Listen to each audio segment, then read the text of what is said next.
Update. Am I the a-hole for breaking up with my girlfriend after a prenatal pregnancy test confirmed I was not the father? Original post. I, 26 male, was in a relationship with my girlfriend, 26 female, for almost 6 years. We loved each other, but last year, my girlfriend and I decided to separate for a while to rekindle our relationship. We placed no restrictions on the separation, and we were free to do whatever we wanted and act as we were single. We took a break for a couple of months. The break was much needed to recharge our relationship. A week after getting back together, my girlfriend showed signs of pregnancy. She got an at-home pregnancy test done, which confirmed she was pregnant. We were both really overjoyed and happy. A few months later, I was planning on proposing to her and I had already bought the engagement ring. But I wanted to confirm first that I was the father before proposing to her and get the prenatal paternity test done. My girlfriend and I both wanted to do the NIPP test to confirm that I was the father. My girlfriend said she did sleep with someone during our break, so there was an off chance I wasn't the father. But we were both very confident that I would be the father. We received the results a couple of weeks later, and I wasn't the father. I was extremely sad and dejected, and my girlfriend was very sad too. It just hurt me a lot, and emotionally I couldn't process it. A week later, I broke up with my girlfriend. The breakup was extremely traumatizing for her and even for me. I told my girlfriend that I just did not want to be the baby's father and that if possible, she had to try and contact the bio father and let him know. I then helped her move back to her parents' home. Am I the a-hole? Now for the top comments before reading the update.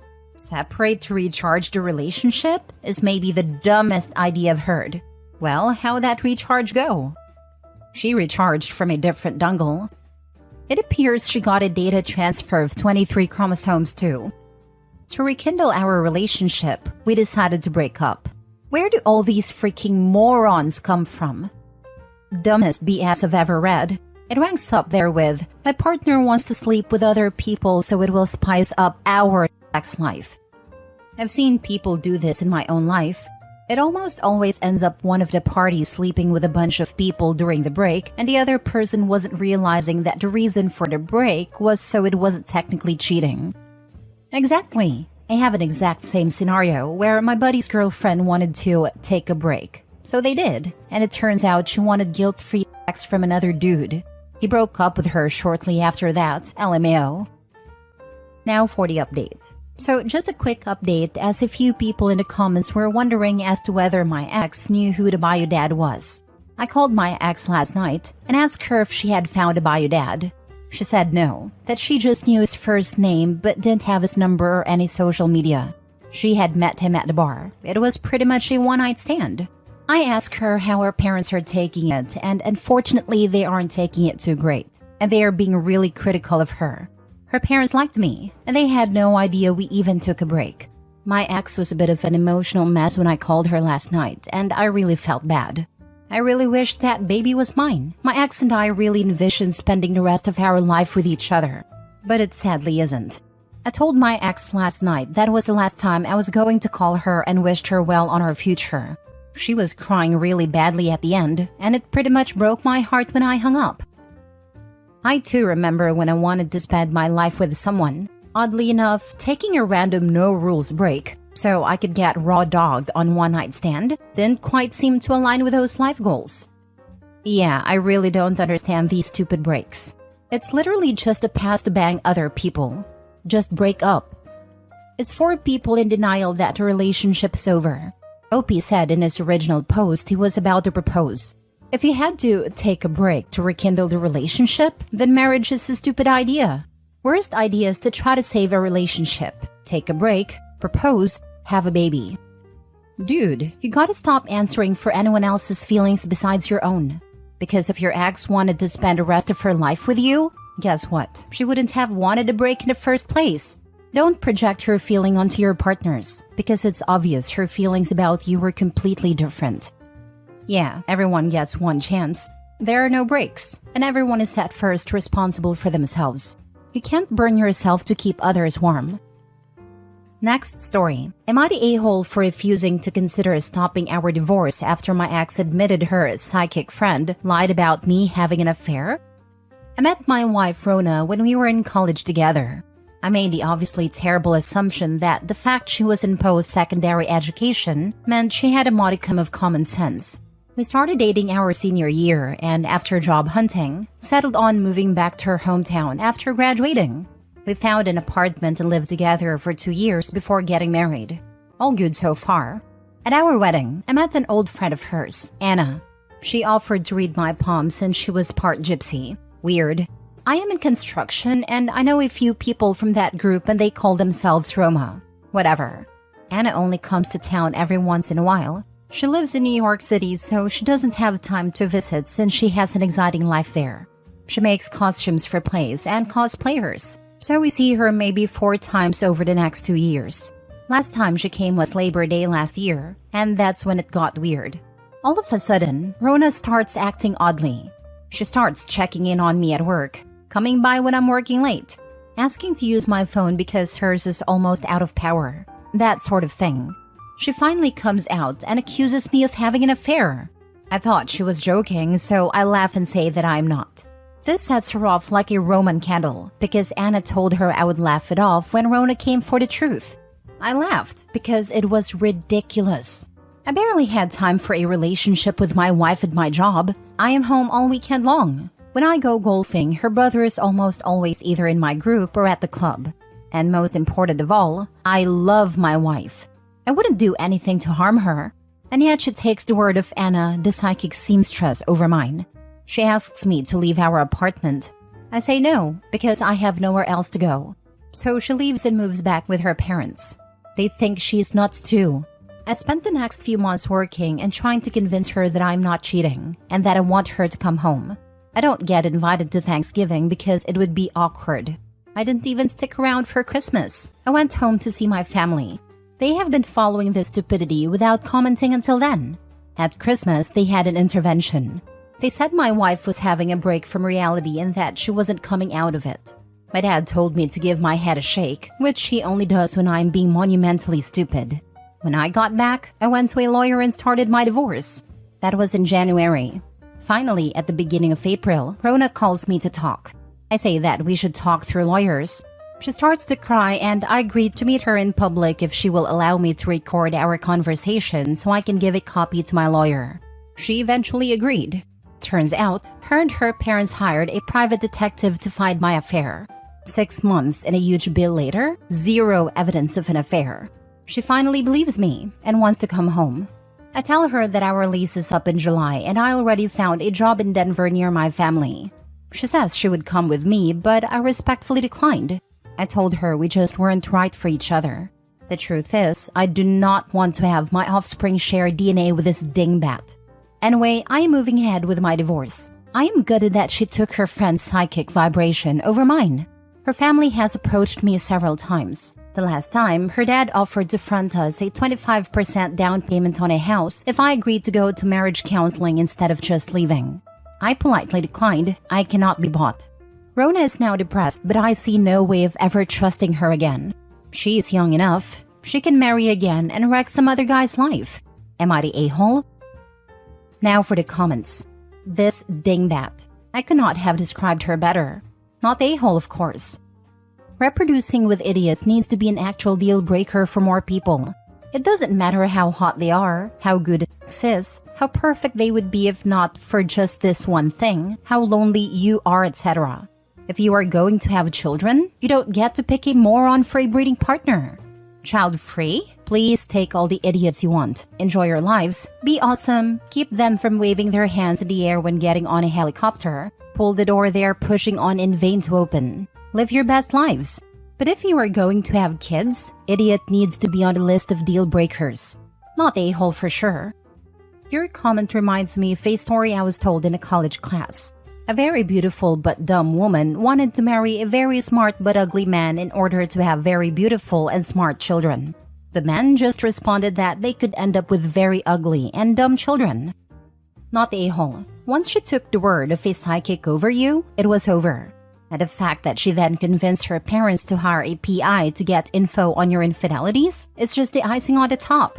And only the PI coming up empty brought about the realization that you were telling the truth. What else will she blindly believe when her psychic friend has another vision? Run, don't walk. I would imagine the parents hired the PI as a way to get her to come to her senses. Yep, they offered over $100,000 down payment for a place to try and get OP to give the marriage another shot. I'd bet good money that they suggested a PI and were happy to pay for it because they knew it would come up empty and push her back to OP. Next story. I told my parents that if they keep bringing up their daughter, they'll be dead to me. Did I go too far?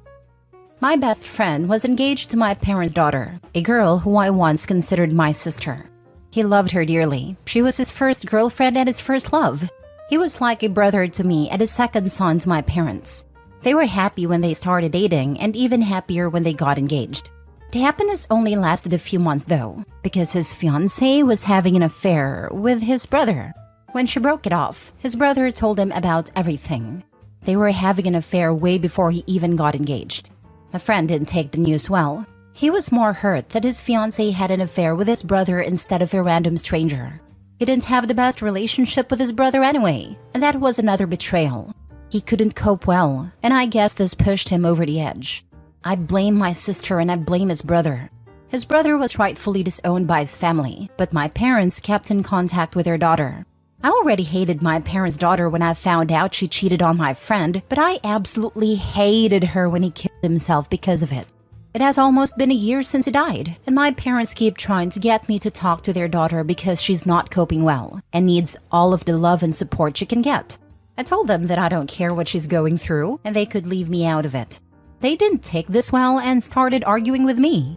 I tried to stay calm, but they kept insisting I talk to her. So I told them that if they keep trying to get me to talk to their daughter, they'll be dead to me too. I told them that I could care less what they do with her, but don't bring her garbage to me, and I left it at that. This caused my parents to cry, and my mom told me that she was trying to get the family back together and that my sister made a mistake. But I can't fault her for my friend dying because of it. Is she really remorseful? In other words, are the brother and her still together? No, they aren't together anymore. She is remorseful, I guess, but the person she owes forgiveness to is dead, so too late. She wasn't remorseful when she lied to her fiancé for months. She wasn't remorseful to accept his proposal, knowing full well she was already cheating then. She wasn't remorseful in picking the single most hurtful person to cheat on her ex with. She wasn't remorseful in dumping him despite her being in the wrong. For tens of thousands of moments, she gleefully lied to his face, then made plans to continue something she knew was inhumanly hurtful to him. She was so selfish that she couldn't even be bothered to break up back when the affair first started, and instead had to string both men along. Even if she feels sorry now, the crocodile tears are only for herself. She deserves zero empathy, and she has already gotten so much more from your parents than she showed the innocent dead man. She does not deserve an ounce more civility from you or anyone else. Cheaters only tend to be remorseful when they face consequences. They don't really regret what they did, they regret the fact that they have to face what they did to everyone around them. Your sister didn't make a mistake, she made a choice, and that choice came with consequences, not the a-hole. She didn't make a single mistake or a single choice. It was a series of very bad choices that she could have stopped at any time, the biggest one being she accepted his proposal. Last story. Am I the a-hole for demanding my husband returns my engagement ring to the store because he is making me pay for it through our joint account? My husband, 30 male, and I, 28 female, have been married for just under 3 months and have been having a huge argument about my engagement ring. We got married 1 month into him proposing to me. It wasn't a fancy wedding, and we had our honeymoon right after we signed the papers at the courthouse. He gave me a diamond engagement ring that's close to 8K, a 2-carat lab diamond. He didn't have funds available readily as we are saving for a home, so he put this ring on a payment plan. I found out after we married and merged our finances that he has been withdrawing funds from our joint account to finance this ring. We make roughly the same. I was just taken aback and honestly put off by the fact he is making me pay for a gift he gave to me. We have been having some arguments lately, and he feels that ring is a wedding expense, and it's only fair that I contribute towards it too, and that as a woman of this day, I shouldn't hesitate to be an equal partner. I called BS and shared my thoughts on this whole thing. First, you don't make the recipient of a gift pay for the damned gift. An engagement ring is considered a gift in most modern societies even today, and I don't care if you disagree with that. It's just what the cultural expectations are. And we never discussed if he had any issues with that. Maybe if he was an adult enough, I would have had a discussion about how it makes him feel and see if his values about tradition align with mine. Second, I've intentionally partially paid for 2 installments now, which makes me part owner of the ring. If I knew my husband was going to be making me pay for the ring, I wouldn't have agreed to buy it. Mutual consent is essential when a couple is deciding to invest in an asset. Owning a house or a car jointly requires 2 yeses, and I wouldn't certainly have said yes to jointly owning a ring he was supposed to give to me as a gift. So I can retroactively decide now I never wanted to own it, and have been demanding that my husband returns the ring to the store if paying for the ring hurts his pocket so much. Clarification, because I anticipate a lot of people might wonder. I've always wanted a nice ring, and I'm not going to apologize about it since we never had a real wedding party, and I knew I deserved a quality piece symbolizing our love. However, my then fiancé also knew about the expectation I had of him, and was upfront about things from the get-go. He could have discussed things with me like I mentioned earlier, and we could have seen if we were truly compatible like that. What I didn't know was that he was plotting to get even with me by taking out a payment plan and using our funds to finance it. This caused him to flare up, and he berated me for being sexist towards him. I put my foot down, not because I can't afford it or I refuse to financially contribute or give my husband a nice gift, but my husband's sheer stubbornness and tackiness about wanting me to pay is what ticks me off. I don't mind splurging for him, but this whole situation has left a very bad taste in my mouth. He expects me to apologize to him because I called his actions tacky and decisions scammy and in bad faith. Am I the a-hole? Nobody pointing out $8K for a 2-carat lab-grown diamond is insanely expensive? My first thought too. Do you guys have separate bank accounts and just a joint account, or just a joint account? Because if you only have the joint account, you are technically gonna be partially paying for every gift you receive. The way it reads is that they have just a joint, which is how I arrived at she's the a-hole. How does she think her gifts will get paid if they share an account? Like he's still putting his money in the account. This is also weird to me, because I've been married for 17 years, and while a purchase this high would require talking, I feel like OP's husband probably took her letting him know she is worth the expensive ring, and it was what she wanted, so he got the ring. He probably never factored in paying for it from the joint account would make her flip her lid. Yes, I could maybe see her side of things if she wasn't so, I deserve and I won't settle. But seeing all that immediately made my eye twitch. This guy is never going to win. If he buys her an expensive gift, he will be called cheap and lazy. If he finances a nice gift, he will be called a liar and a thief. He just needs to run away.